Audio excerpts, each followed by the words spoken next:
Imagine a major publishing company offers you a deal to write the story of your life. So you go all in. You write this million-word masterpiece. You're the hero, the main character, the legend.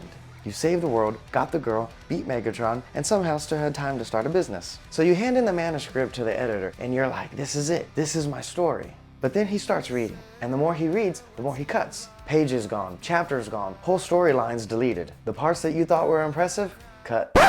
The sections where everybody clapped, cut.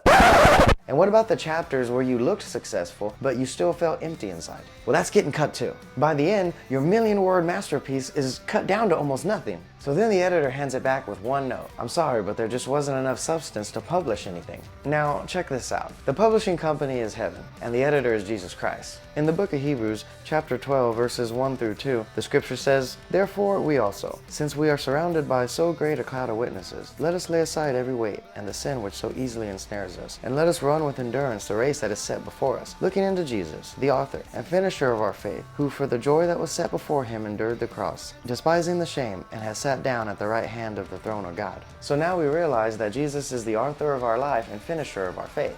This means that he's not interested in publishing a life that you wrote without him, one that you wrote on your own. God is calling you to surrender the pen, because the chapters that last are the ones that you co-authored with Christ. Obedience, prayer, surrender, forgiveness. All of this is ink that God can work through. So what about the private yes to obedience when no one saw it? That's ink that lasts. Or what about the gift that you used to worship the Lord instead of human applause? That's ink that stays too. Now, what about the ambition that was never submitted? Or what about the ministry that you tried to do with your own strength? Or what about the relationship that you forced, even though God said to wait? And what about the platform that you built for your name, but you said it was for God? These things don't make the cut either.